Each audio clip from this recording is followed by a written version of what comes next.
I was born in Atlanta, Georgia.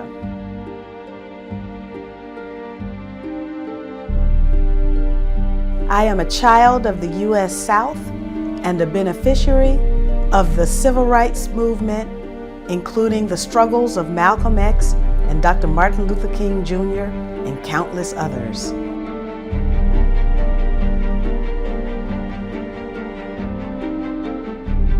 I served in the United States Congress for 12 years and in an Israeli prison for 7 days.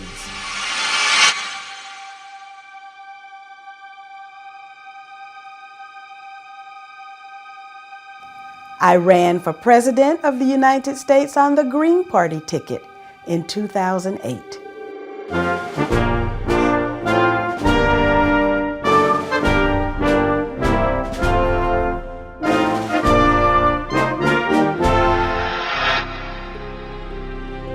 I'm a mother and the daughter of 2 loving parents who taught me to believe in justice and to work for it.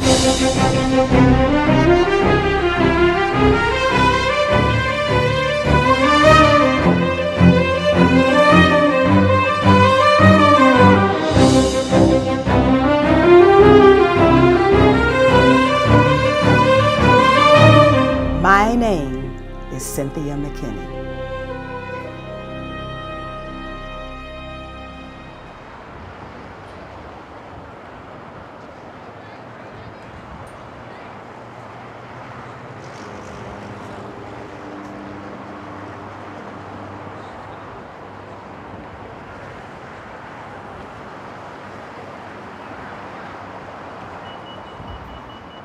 My father was a police officer, one of the first black policemen in the city of Atlanta, and that had a lot of problems associated with it. Of course, he was a police officer at a time when those black police officers could not arrest a white person, even if they saw the white person in the process of committing a crime.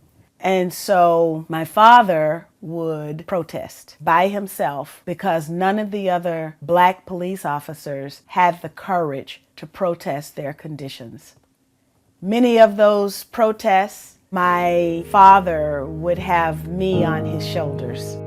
My mother was a registered emergency nurse, and she worked at the largest hospital in the city of Atlanta. And when she started out, it was at a time when the facilities were segregated. So she worked in the colored emergency room. Ultimately, the political involvements of my family came about because of where we're located. I mean, you know, I'm Southern. And much has been written about the southern part of the United States. Well, we lived it. We shall overcome. We shall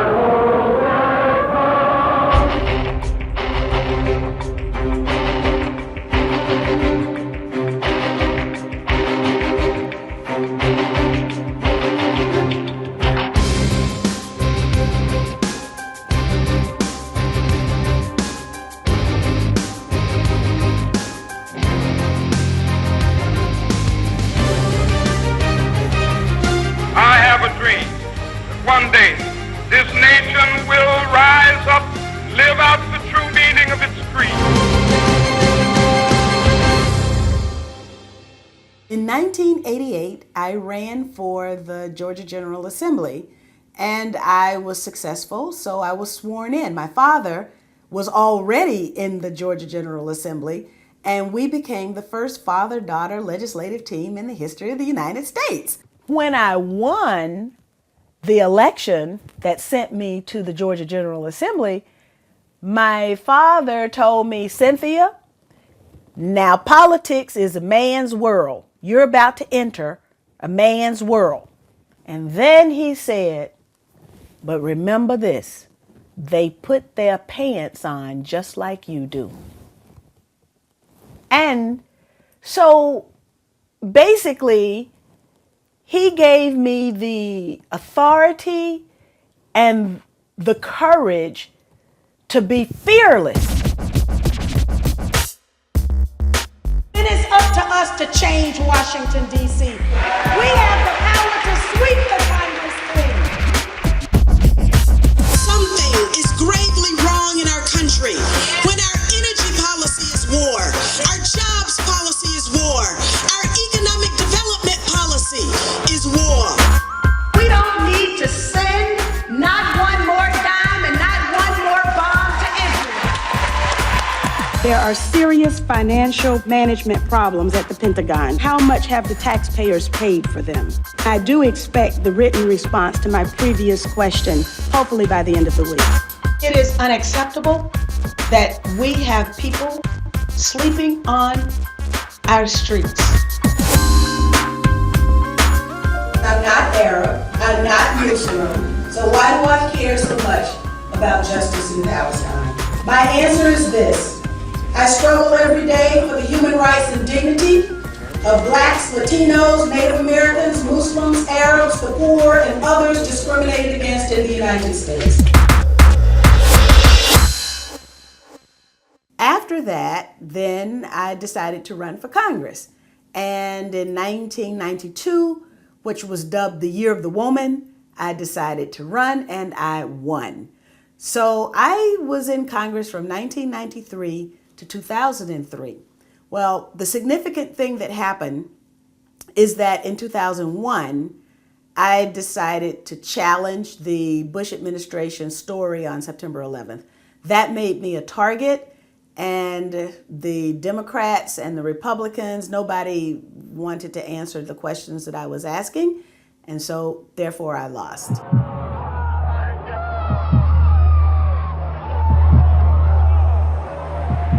Our enemy is a radical network of terrorists. They hate our freedoms, our freedom of religion, our freedom of speech, our freedom to vote and assemble and disagree with each other. When we were given the talking points that said we were hit because we were free, if you recall, every member of Congress went back to their district and they said we were hit because we were free. Well, that's because it was written down for us. And that's what we were supposed to say.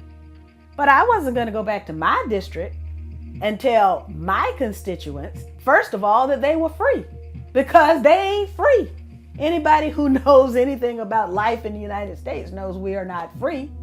So I needed more.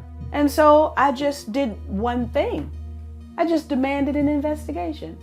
And an investigation was too much for some people.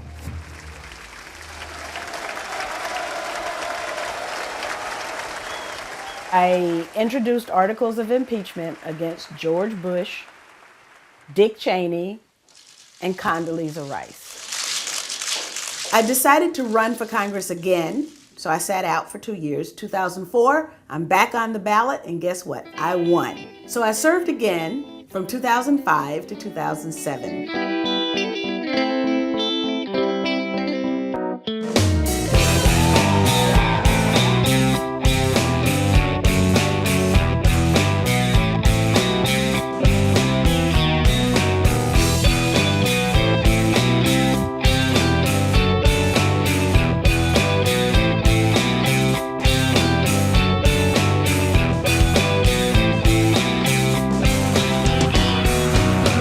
I didn't stop the things that were important to me, and I became a target again, and I lost in 2006. The sad fact is that the pro-Israel lobby is able to amass very quickly large sums of money and make winners out of candidates and make losers out of incumbents. And that's what happened to me. I was outspent by my opponent. Every member of Congress is expected to go on a trip to Israel. And that trip is sponsored by the American Israel Public Affairs Committee, AIPAC.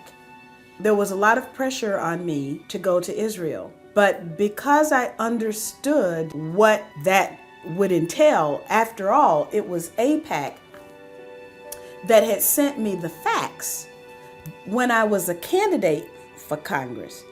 And the facts was a pledge I was to pledge that I would support the military superiority of Israel, Jerusalem as the capital city of Israel, continued U.S.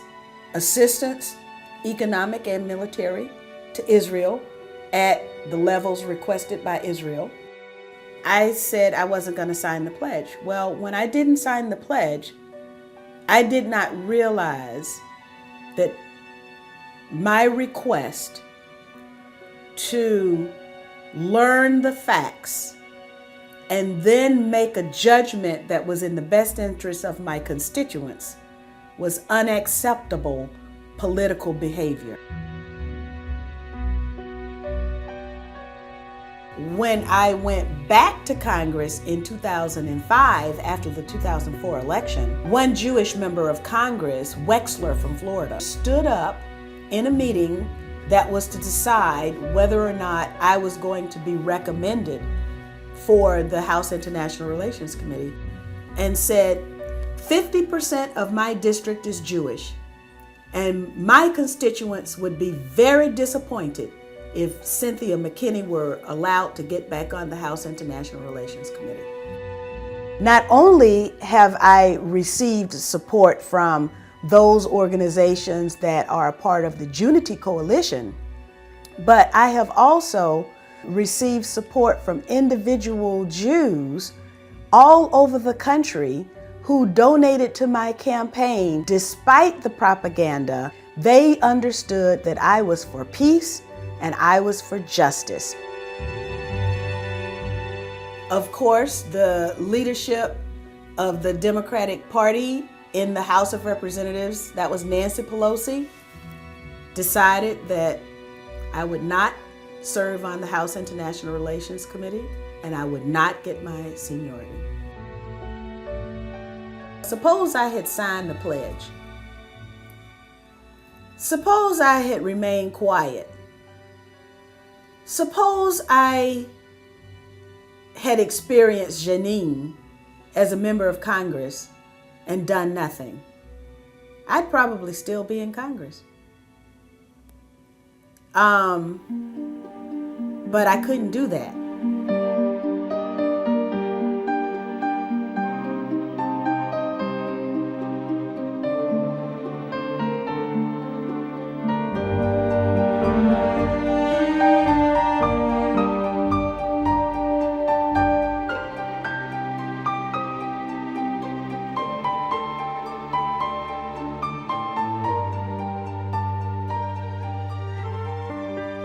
After that, I decided that, if the Democratic Party isn't going to represent peace, then I'm going to leave the Democratic Party because, quite frankly, the Democratic Party had already left me anyway.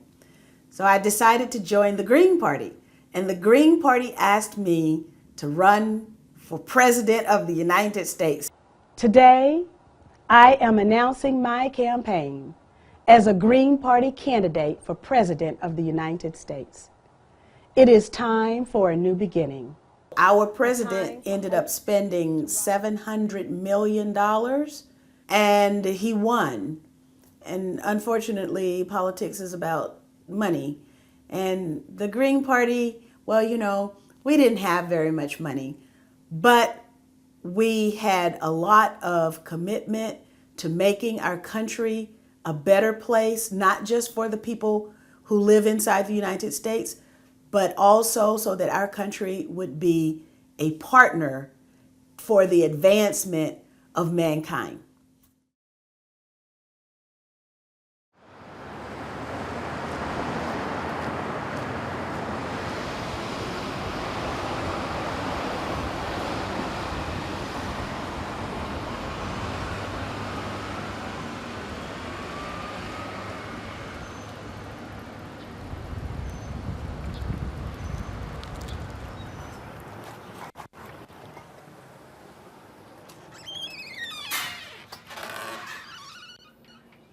Oh boy. Howdy. How's things going? Oh, they're going pretty good. Could I have a peach mango tea, please? You certainly may. A sweet Georgia. All right. Hot in the June heat. Okay. sweet Georgia tea. One peach mango iced tea. Thanks for the tea, too. All right, no problem. Bye-bye. Bye now. The United States was a great slaving nation, and it brought Africans over and enslaved them for centuries. This instituted a kind of culture that found it acceptable to abuse people, to oppress people, to deny their basic humanity. And they've done that with the Native American peoples, with black people. They're doing it now with Latinos, immigrants, Muslims, Arabs, Palestinians, to produce a particular political behavior. And that's what it's really all about. Making sure that people behave politically in a way that is predictable and confined, so that the people really surrender their power to interests that don't really care about them.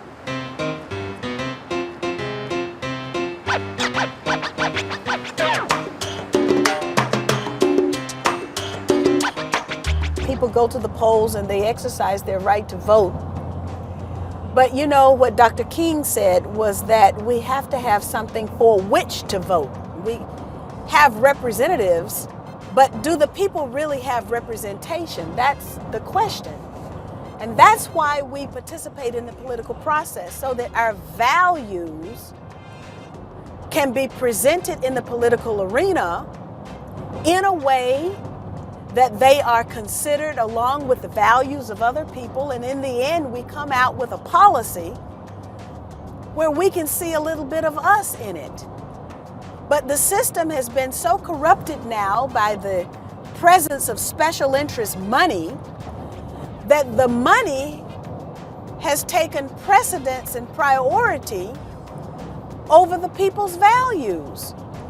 It is quite difficult to get a special interest candidate representing a special interest political party to actually represent the interests of the people.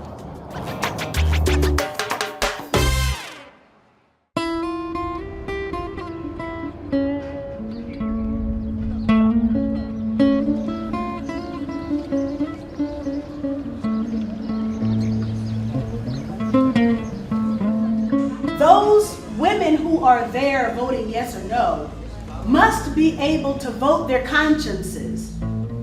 And it's only when you step away from your conscience, or you leave your conscience at the door and you walk inside and cast your vote, that then you're no different than anybody else. And therefore, that's what we have to avoid. We have to rally around each other in such a way that people don't have to leave their hearts and their souls outside of the political process. When you go inside the political process, you want to take your heart with you. You want to take your brain with you. You want to take your femininity with you. You want to take everything that is you with you. And we want to have the kind of system that allows you to do that. The first time I tried to get to Gaza was in December 2008. I received a phone call on the first day of Operation Cast Lead, which was Israel's assault on Gaza, asking me if I wanted to go to Gaza. And I said, yes, of course. I got on the boat, and while we were in international waters, the Israeli military rammed our boat, and the Lebanese government decided that yes, they would rescue us, and they did. I didn't get to Gaza, though, and the medical supplies didn't get to Gaza, so we decided to go back and try again. We were prevented from entering Gaza by Israeli patrol boats, and our objective was to deliver these medical supplies, about 3 tons of medical supplies, to the hospitals in Gaza. It took the Free Gaza movement 6 months to raise enough money to buy another boat. It was made of steel, however, so there was going to be no ramming this time around. I guess the Israelis kind of knew that, because they didn't try to ram us. They just boarded us, kidnapped us, and took us to Israel, where I stayed 7 days in an Israeli prison still didn't get to Gaza. Consequently, the Prime Minister of Ireland spoke up and said, release our nationals. There was a debate in the House of Commons about what had happened to UK nationals, but there was silence from the United States Congress and from our president. We spent the most harrowing night with our first encounter in international waters with the Israelis. And they threatened to fire on the boat in 5 minutes if we didn't turn around.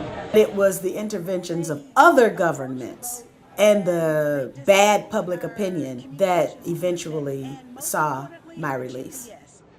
Tremendous thanks to the people who participated in spontaneous demonstrations in Atlanta, New York. Member of Parliament at the time, George Galloway, saw all of this going on and called me as soon as I got out of prison and said, Cynthia, I can get you into Gaza. So he said, come to Cairo and join Viva Palestina USA. So I did that.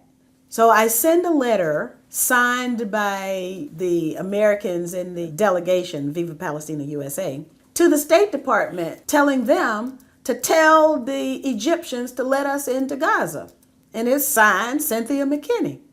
15 minutes after we sent the letter, Charles Barron, who's a member of the New York City Council, received a phone call from the State Department saying, is she there? They could not believe that I had just left prison and I was back again to menace them. And we got our 24 hours in Gaza. So I finally got a chance to see Gaza.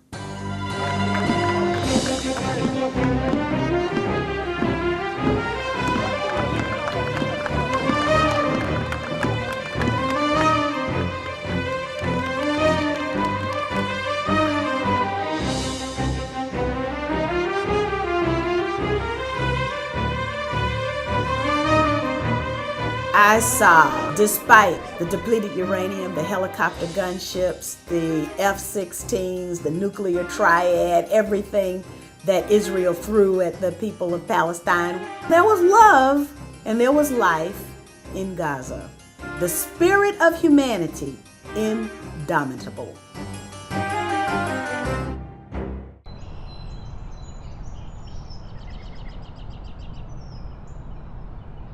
I think I would be really happy if the precursors to war didn't exist. The precursors are the proselytizing politicians who benefit from hate. And so they proselytize hate and division. And then they're able to get elected because they appeal to the fears of people. Finally, I get some help. Yeah. I fight imperialists by day and garden by weekend. Well, it's too bad we can't grow peace. I know. Oh, what a wonderful line. My dream comes true when that doesn't work any longer and people understand that no matter where we live in the world, whether it's Afghanistan or Palestine or Stone Mountain, Georgia, that we really are all the same.